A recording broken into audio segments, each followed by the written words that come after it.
I didn't hear the lie directly from my brother. I heard it through my grandchildren. That is how it landed, softly at first, like a misunderstanding, the kind people brush off without realizing how deep it cuts. We were sitting at my kitchen table, the same oak table that has been in my family longer than I have been alive, when my oldest grandson, Leo, asked me why his uncle Raymond said I was broke now. He said it casually, like it was a fact everyone already knew. That word, broke, hung in the air longer than it should have. Not because it was true, but because I recognized the weight of it. I had been wearing versions of it my entire life. My name is Eleanor Brooks. I am 71 years old. I raised 2 children, buried a husband, and managed a household through recessions, layoffs, medical bills, and decades of quiet, steadfast responsibility. I own my car outright. I pay my bills on time. I have never asked my younger brother for a dime. But in our family, stability never seemed to count unless it was loud. Because I was never loud, I was always the one people decided things for. This was not the first time Raymond spoke for me. It was not even the first time he rewrote my life story while I stood in the same room. Growing up in our modest Ohio suburb, he was always the one with the plans, the confidence, and the voice that carried. I was the dependable one. The one who stayed behind to care for our mother while he chased commissions in the city. Over the years, that dynamic curdled into something else entirely. Decisions were made without me. Assumptions were made about me. And now, explanations were being offered about me to children who trusted him. What my grandchildren didn't know when that word slipped so easily from their mouths was that the lie did not start with a lack of money. It started with a desire for control. It did not end with a simple family embarrassment. It ended with the loss of our history. It ended with a house. The house on the bluff was the centerpiece of our mother's estate, a $2.6 million property that represented everything she had built. It was sold quietly, efficiently, and without my consent. If you have ever been the sibling who kept the peace while someone else took the credit, you might recognize this feeling. When people finally realize they can speak over you without consequences, they do not stop at words. They move on to paperwork. By the time I understood the scale of the betrayal, Raymond was already counting on my silence. He assumed that because I had always been the bridge, I would never be the wall. He thought this was merely about the money, but he was mistaken. It was about the fact that this wasn't just a confusion of terms or a misunderstanding of a bank balance. It was a calculated, cold-blooded strategy. Before we continue, I'd like to know where you are watching from today.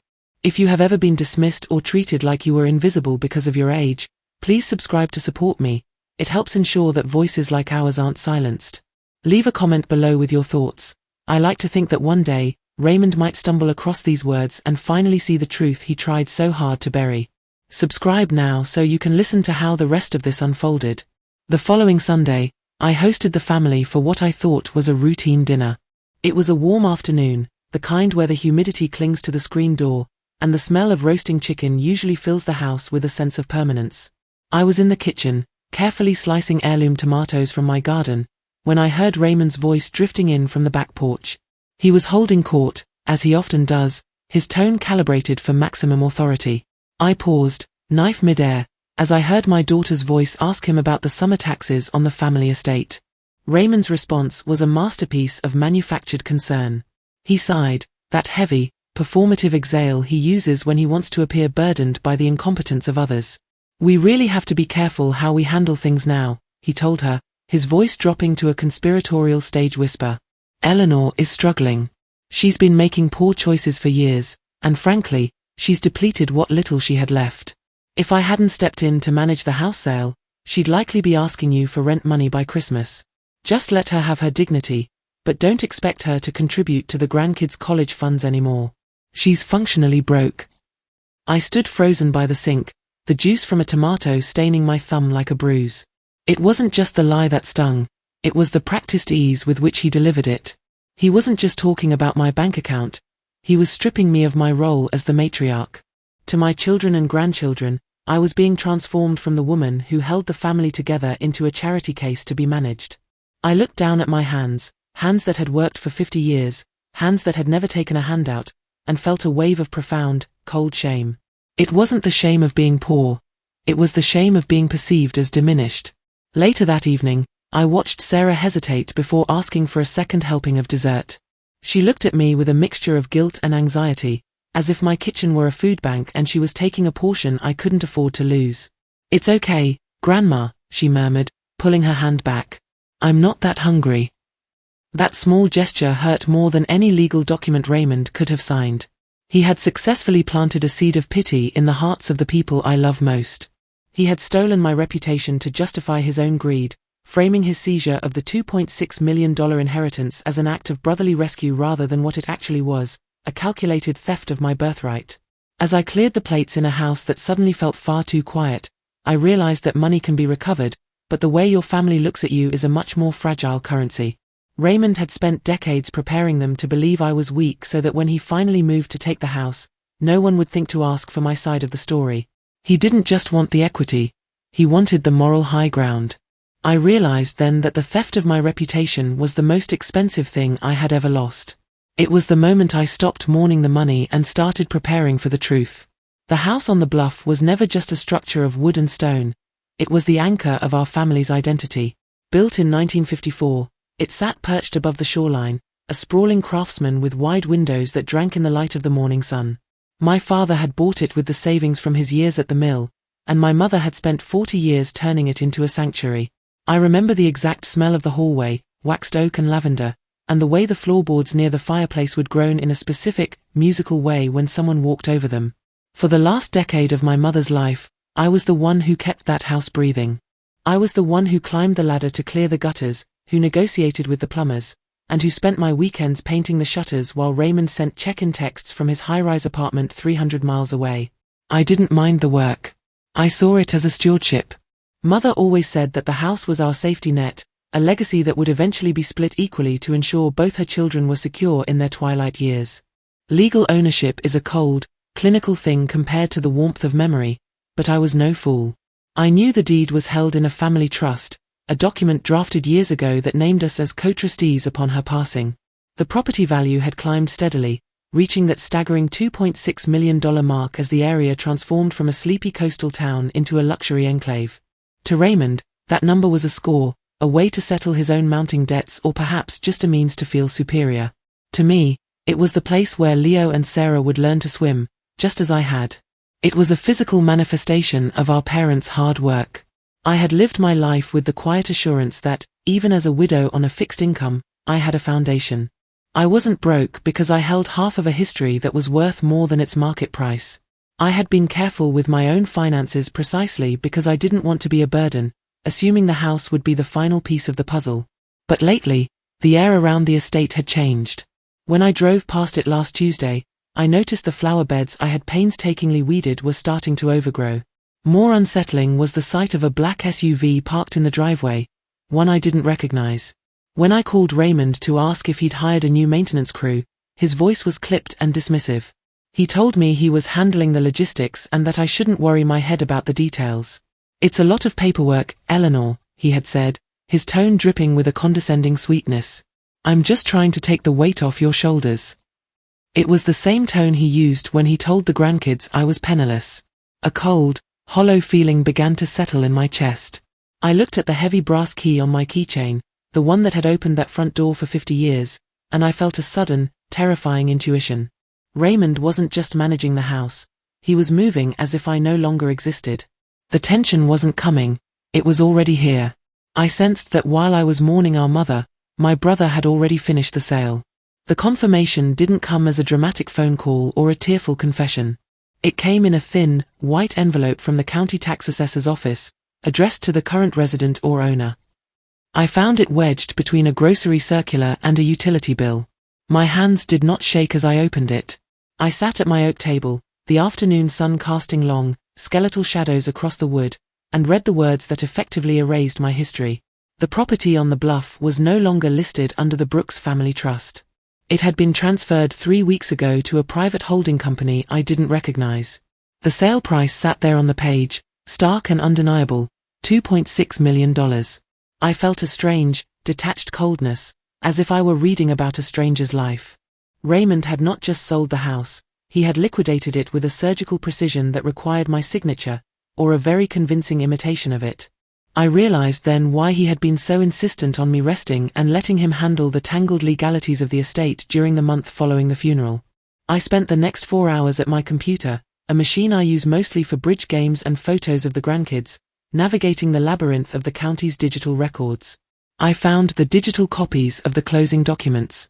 There it was, the warranty deed, the escrow instructions, and the final settlement statement. My brother's signature was bold and arrogant, taking up more space than necessary. Next to it was a signature that bore my name.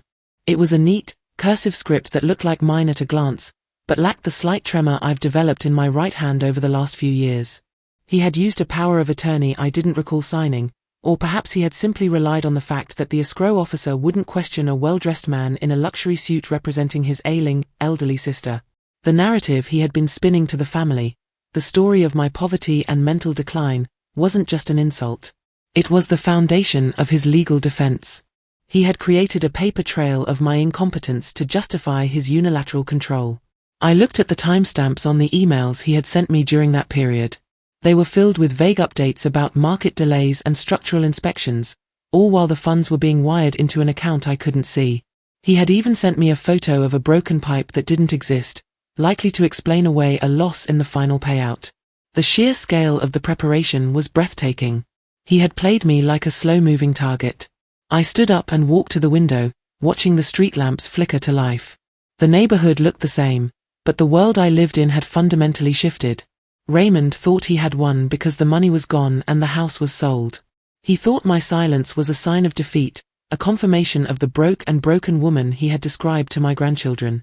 He didn't realize that silence is also the sound of a person taking notes.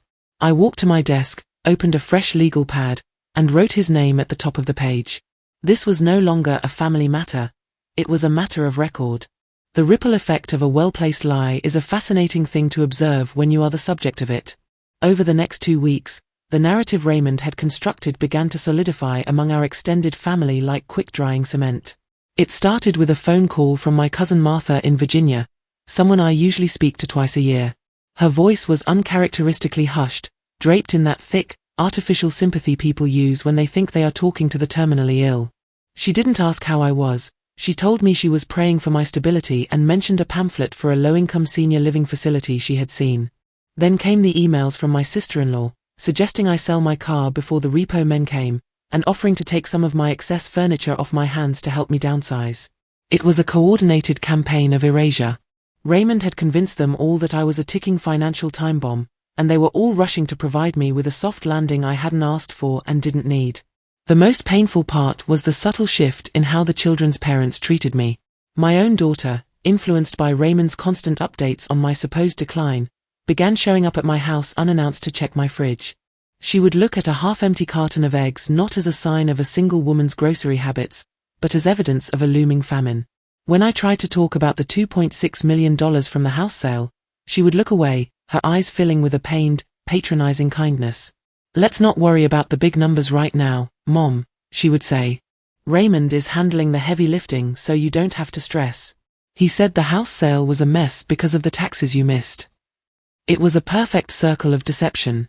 Raymond used the lie of my poverty to justify the sale, and used the complexity of the sale to justify why I hadn't seen a cent of the proceeds. The courthouse was a limestone monument to gravity, a place where the air felt thick with the residue of 1,000 different grievances. I dressed with a precision that I usually reserved for weddings or funerals. I chose a navy suit, pressed and modest, and wore the pearl earrings my husband had given me for our 40th anniversary. I did not want to look like a victim, nor did I want to look like the wealthy woman I technically was. I wanted to look like exactly what I was, a grandmother who had been underestimated. When I walked into the hallway outside Department 12, I saw Raymond. He was leaning against the marble wainscoting, checking his gold watch and speaking in hushed, urgent tones to a younger man in a sharp grey suit. When he saw me, he didn't flinch. Instead, he flashed that practiced, tragic smile, the one he used to tell the family I was losing my grip. He walked over, his stride confident, and reached for my hand as if we were there to mourn a shared loss rather than engage in a legal battle. "Eleanor," he whispered, his voice dripping with a patronizing warmth that made my skin crawl. "You really shouldn't be here. This is going to be draining, and you know what the doctor said about your blood pressure. I can handle this. We can settle the remaining trust issues over dinner. Why put yourself through the stress of a public hearing?" I didn't pull my hand away, But I didn't return his squeeze either. I looked at him, really looked at him, and saw the flicker of annoyance behind his eyes when I didn't immediately wilt. He truly believed his own narrative. He believed that because he had told everyone I was weak, I had actually become weak. Marcus Thorne stepped between us then, his briefcase a solid barrier of leather and law. He didn't say a word to Raymond, he simply nodded toward the courtroom doors as they opened. We took our seats on the left side of the aisle. Raymond sat at the defense table, his posture upright and commanding, looking every bit the successful executor of a complicated family legacy. The courtroom was smaller than I expected, which only made the tension feel more concentrated. There were no cameras, no cheering crowds, just the rhythmic tapping of the court reporter's keys and the low murmur of the bailiff. The judge, a woman named Holloway with silver hair and a face that suggested she had heard every lie a human could invent, took the bench with a sharp crack of the gavel.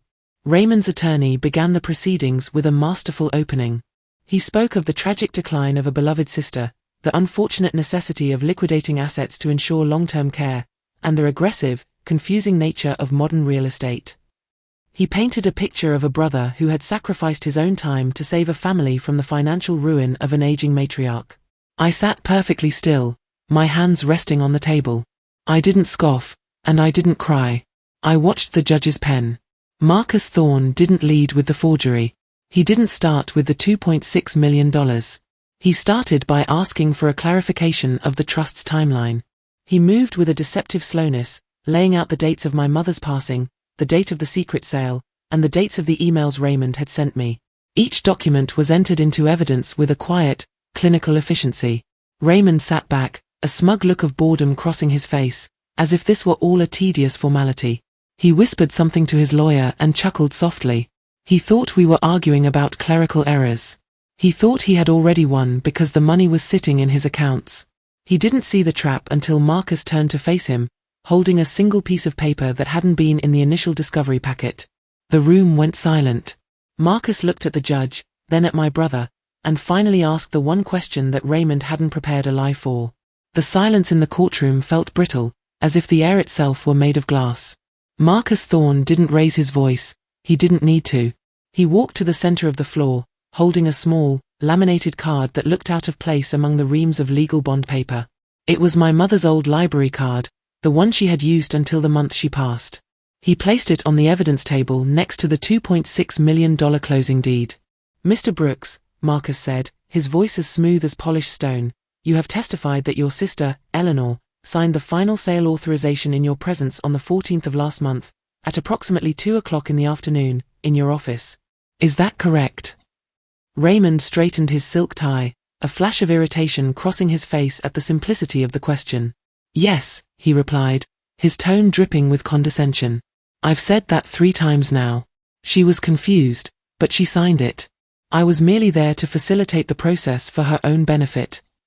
Marcus nodded slowly, then pulled a second document from his folder. It was a certified record from the Department of State.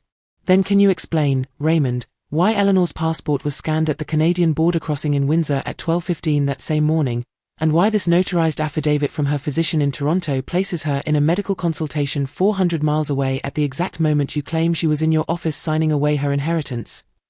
The shift in the room was instantaneous. The smug mask Raymond had worn for decades didn't just crack, it disintegrated. His mouth opened, but no sound came out. He looked at his attorney, who was suddenly very busy studying a spot on the mahogany table.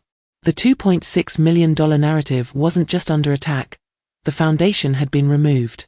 Raymond's face turned a mottled, angry red, the veins in his neck bulging against his collar.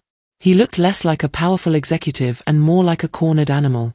Judge Holloway leaned forward, her spectacles sliding down the bridge of her nose. She looked at the passport scan and then at the deed. The weight of her gaze was heavier than any sentence she could have uttered. "Mr. Brooks," she said, her voice a low, dangerous rumble, "perjury is a very specific type of gamble. You are suggesting that your sister possesses the power of bilocation, or perhaps you are suggesting that this court is incapable of reading a timestamp." Raymond began to stammer, talking about clerical mistakes and rough drafts, but the more he spoke, the deeper the hole became. He was no longer the savior of the family. He was a man caught in a transparent, clumsy fraud. The Grandkids' broke grandmother had been 400 miles away, building an ironclad alibi while he was busy forging her name to a multimillion-dollar theft. I sat perfectly still, watching him.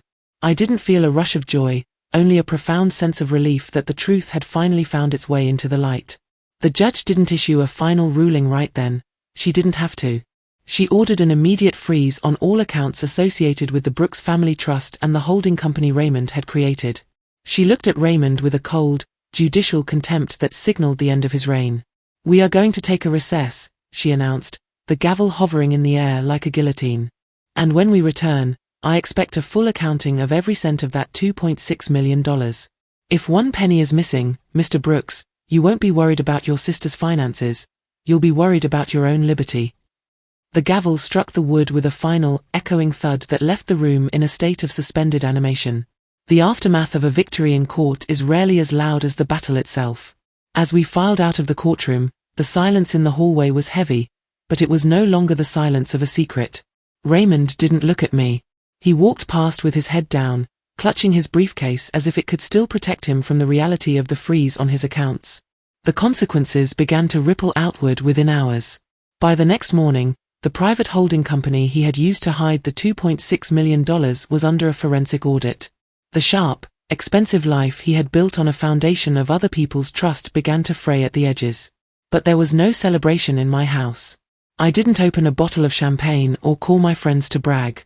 I simply went home, made a pot of tea, and sat at my oak table. I felt a strange, hollow sort of peace.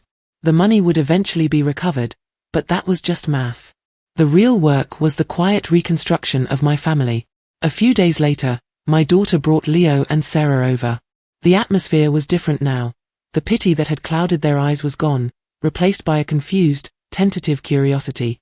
They had heard the adults talking, and while they didn't understand the complexities of trusts or escrow, they understood that Uncle Raymond had been caught in a lie. Leo sat on the floor with his coloring book, but he kept looking up at me. Finally, he asked, "Grandma, are you still broke?" I took a deep breath and looked him in the eye. I told him that I was never broke, and that sometimes people say things to make themselves feel bigger by making others feel smaller. I explained that the house on the bluff was being taken care of now, and that he would still be able to swim there one day. I watched the tension leave his small shoulders. He wasn't worried about the $2.6 million, he was worried about the person he loved being diminished. The social consequences for Raymond were swifter than the legal ones. In our circle, reputation is the only currency that truly matters, and word of his perjury traveled through the family like a wildfire. The same cousins who had sent me pamphlets on low-income housing were now calling to apologize, their voices thick with embarrassment. I accepted their apologies with a calm, measured grace. I didn't need to point out their lack of faith. The facts had done that for me. Raymond found himself isolated, his phone calls unreturned, his status as the family's successful architect evaporated. He had tried to steal my dignity to justify his greed, but in doing so, he had permanently forfeited his own. I realized then that reclaiming my life wasn't about the balance in a bank account. It was about the way I walked through my own front door. I was no longer the struggling sister or the failing grandmother. I was Eleanor Brooks, a woman who had survived a betrayal by standing still and letting the truth catch up. As I tucked the children into bed that night, I felt the weight of the last few months finally lift. The house on the bluff was just a building, and the money was just a tool. My dignity, however, was something Raymond could never have sold, because it was never his to possess. I stood in the hallway of my quiet home, listening to the steady breathing of my grandchildren, and knew that the narrative had finally returned to its rightful owner. 6 months have passed since the gavel fell in Department 12, and the world has returned to a quiet rhythm that Raymond would likely find unbearable. For a man who lived by the noise of the market and the constant hum of his own ego, the silence of accountability is a heavy sentence. The $2.6 million inheritance did not return to me in a single, cinematic windfall. Instead, it arrived in the form of sterile legal transfers and the methodical unwinding of the holding companies Raymond had constructed. Most of the funds were recovered, though a portion had already been swallowed by his personal debts, a final, pathetic confirmation that his claims of my poverty were merely projections of his own financial rot. The house on the bluff was eventually listed for sale again, this time with both our names on the deed, and when the final papers were signed, I felt nothing but a sense of closure. The memories remain with me. I didn't need the mahogany banister to prove I had been a daughter. The family dynamic has been permanently altered, like a bone that was broken and set slightly off-center. We still have Sunday dinners, but the seating chart has changed. Raymond is no longer invited.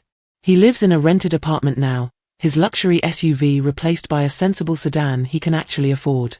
I hear through the grapevine that he spends a lot of time blaming the system and legal technicalities for his downfall. He still hasn't grasped that it wasn't a technicality that defeated him. It was his own arrogance. He underestimated the intelligence of the woman who used to pack his school lunches, and he mistook my patience for passivity. My daughter and the other relatives treat me with a new, somewhat sheepish level of respect. They realize now that my silence wasn't a sign of decline, but a gathering of strength. They no longer check my fridge for eggs or speak to me in the slow, loud tones one uses for the confused. As the leaves begin to turn gold in the yard, I find myself thinking about the concept of legacy. Raymond thought a legacy was a number on a spreadsheet, a prize to be snatched and hoarded. He thought that by telling my grandchildren I was broke, he could erase my value in their eyes. But he failed to realize that children have an internal compass for the truth. They remember who held their hands, who listened to their stories, and who stood firm when the wind started to howl. My legacy isn't the millions of dollars currently sitting in a managed trust for Sarah and Leo's education. My legacy is the fact that when the world tried to tell them their grandmother was a hollow shell, I showed them she was a mountain. I sit on my porch now, watching the dusk settle over the neighborhood, and I don't feel the need to prove anything to anyone. The truth doesn't need to shout, it just needs to survive. Raymond lost the house, but more importantly, he lost the right to tell our family's story. That story belongs to me now, and I intend to tell it with the dignity it deserves.